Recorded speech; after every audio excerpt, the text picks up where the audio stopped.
que a todos sucedem da mesma forma. Então, aceitei Jesus, eu não viro super crente.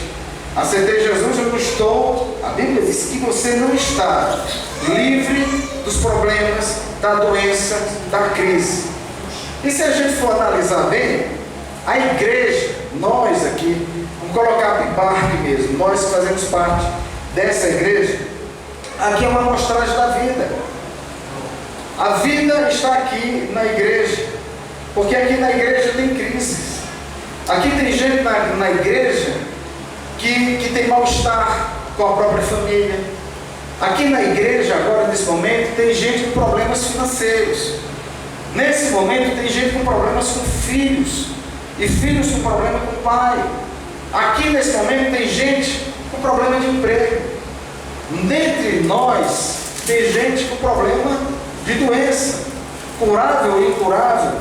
Então esse aglomerado de gente, nós que estamos aqui, a começar de mim, espalhado pela igreja toda, é um laboratório de vida. Está aqui o laboratório de vida, cada um com suas crises, cada um com suas cavernas, algumas pessoas enclausuradas, não quer falar com ninguém, fica ali sucumbido sozinho, outros espalhafatosos, fala demais, é o jeito de cada um morrendo sozinho, defiando na sua dor, o outro alegre demais, eufórico demais, mas por conta também do problema. O que sucumbe tem problema, o que alegre demais também tem problema.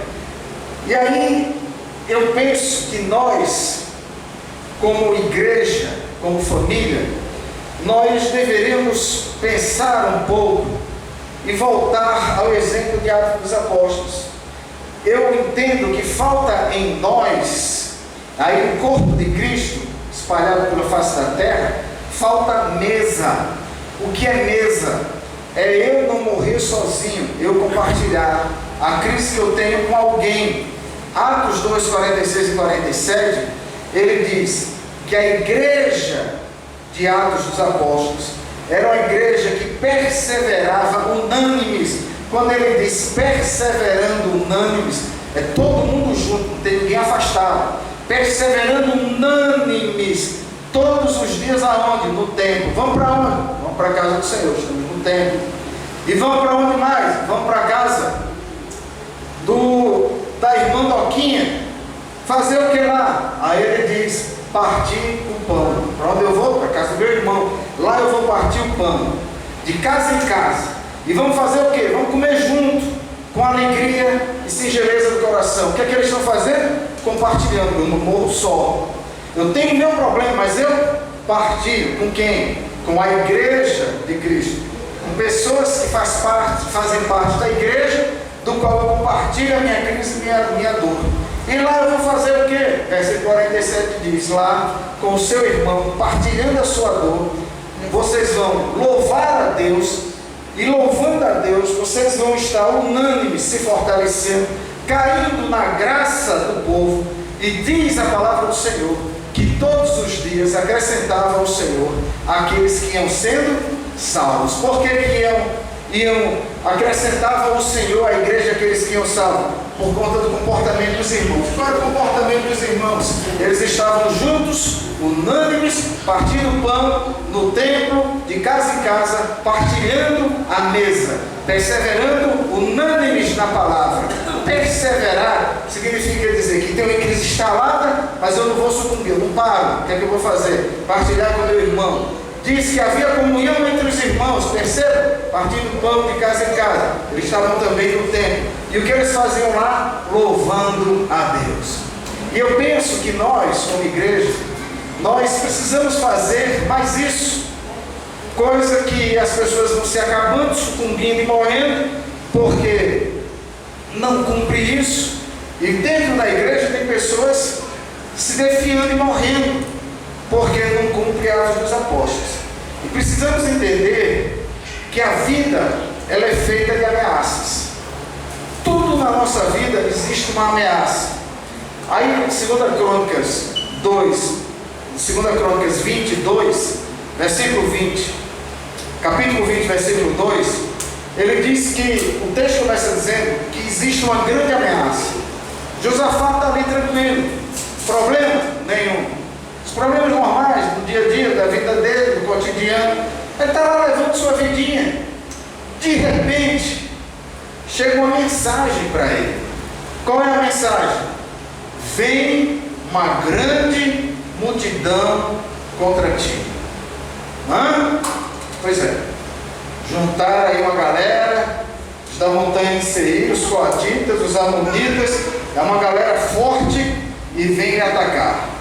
Está tudo tranquilo. De repente, a crise está lá. Eu estou bem. Recebo uma notícia do exame. Você está condenado. Crise instalada. Estou bem. Governo tomou uma posição. Acaba meu dinheiro. Crise instalada. Estou tranquilo. Perco meu emprego. Crise instalada. Morre alguém da família. Crise instalada. Olha aqui para mim em nome de Jesus. Tem 3 fontes de ameaças. Quem são essas fontes de ameaça para instalar a crise? Primeiro, eu mesmo sou uma ameaça a mim. Olhe para dentro de si. Quando você é inseguro, quando você é medroso, quando você é egoísta, não compartilha, quando você vive sozinho, isso é uma ameaça. Quem está ameaçando você é o ameaçador de você mesmo. Segundo, ameaçador, os que estão ao seu redor. São pessoas que não são de Deus, são pessoas diabólicas. Pessoas que maquinam mal contra você, pessoas invejosas e traidoras. Onde elas estão? Longe de você não, estão ao seu redor. E tem um terceiro elemento, que é a surpresa da vida.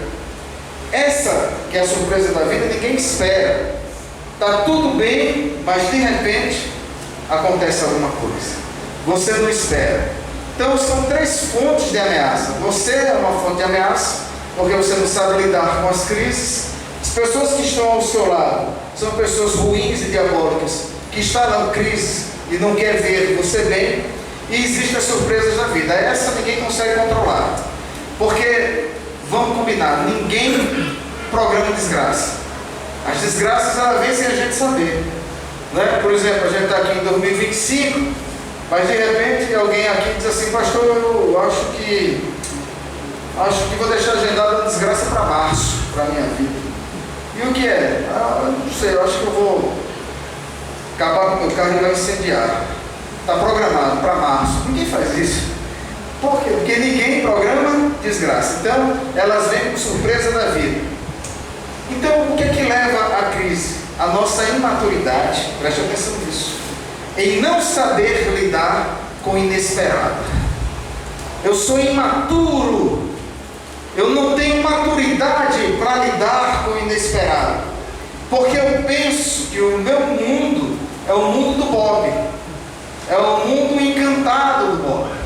Que tudo só vai bem, tudo corre bem, nada vai acontecer de mal. E essa imaturidade faz com que você não saiba lidar com o inesperado. E muitos com isso vivem um processo de autoafirmação negativa. Vou repetir. Muitos dentro da igreja vivem um processo de autoafirmação negativa. Tá, pastor? Agora explica para mim o que é um processo de autoafirmação negativa. É você não encarar a realidade de frente. É você ter um problema e você não querer resolver. É você estar esquivando o tempo todo. Você sabe que tem um problema financeiro, mas você continua gastando como se nada tivesse acontecido. Você usa o seu dinheiro, usa o cartão e vai usando, mas você está numa crise financeira. Sim, mas essa autoafirmação negativa é que eu me escondo desse problema como se eu não tivesse problema financeiro. E minha vida sai tocando normal. Qual é o final disso? É um buraco negro. Autoafirmação negativa. Você precisa assumir o problema, diagnosticar o seu problema, entender qual é o seu problema, qual a real situação que você está vivendo e partir para cima para resolver. Teu casamento está falido? Todo mundo sabe disso. Mas quando pergunta para você, o casamento está bem? Todo mundo sabe que está péssimo. Mas você diz: não, o casamento está ótimo. Estou vivendo a melhor fase da minha vida. Mentira, autoafirmação negativa. Você não assume o problema que tem. Os pais entram em conflito com os filhos, tendo um relacionamento de péssima qualidade. Nunca senta com os filhos para poder resolver o problema. Sempre vai deixando o problema para depois empurrando com a barriga. Isso vai acumular divisões dentro da casa e finge que tudo está bem. Então isso é autoafirmação negativa. Não encara as crises e passa pelo problema. Agora olha aqui para mim, em nome de Jesus. Não encarar as crises da vida não é covardia, é falta de lucidez. Vou repetir. Não encarar os problemas da vida não é covardia, é falta de lucidez. Eu preciso entender qual é o meu problema, o diagnóstico que eu tenho e resolver. Eu preciso ser lúcido. Eu não preciso ter um processo de autoafirmação negativa. Preciso de lucidez. Quando Jesus estava prestes a ir para o Calvário, ele entrou numa crise. E a crise dele foi tão intensa que ele foi compartilhar com os discípulos. Ele não ficou assim, não, está tudo bem. Não quer, não, sabe o que é? Porque eu tenho um propósito, eu sei disso. Deus, meu pai me enviou para um propósito. E aí vem os soldados romanos, vão me pegar, eu vou para ver a cruz, eu vou morrer. Como já expliquei para vocês várias vezes, ao terceiro dia eu vou ressuscitar e está tudo legal. Não, está tudo legal não. Ele disse assim, eu tenho um problema. Preste atenção, eu estou falando de Jesus, ou Cristo, ou ungido. Está dizendo assim, eu tenho um problema. Jesus, Filho de Deus, com esse problema, o que foi que ele fez? Foi compartilhar com os discípulos. E chegou para os discípulos e disse assim, eu estou com um problema, eu estou com uma crise. E a crise dele é tão grande que ele entrou num estresse que começou a jorrar sangue pelos poros. Lucas 22, 44. Lucas 22, 44. Diz assim, e posto em agonia, orava mais intensamente. Por quê? Porque estava chegando a hora de ser crucificado. E o seu suor tornou-se como grandes gotas de sangue que corriam no chão.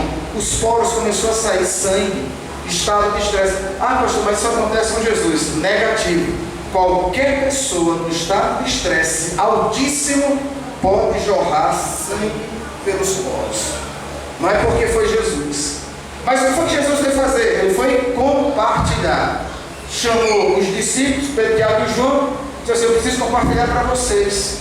Eu estou num estado de estresse tão grande, estou sendo uma dor na minha alma tão grande que eu quero pedir que vocês orem comigo. Jesus fez isso. E depois disso, Jesus foi caminhando para a vitória. Agora, a vitória qual foi? Ele ser crucificado no Calvário e não simplesmente passar pelo caminho da dor, mas ele passou também pelo caminho da vitória. Porque a crucificação de Jesus foi vitória. Isso significa dizer que as crises que eu e você nós temos não é para derrota. As nossas crises é para vitória. Agora tem lucidez disso. Se eu tenho uma crise financeira e se eu não tomo a rédea da minha casa, eu vou sucumbir. Mas se eu crio estresse na minha casa por conta da crise financeira, o meu caminho da vitória é eu ficar equilibrado lá na frente.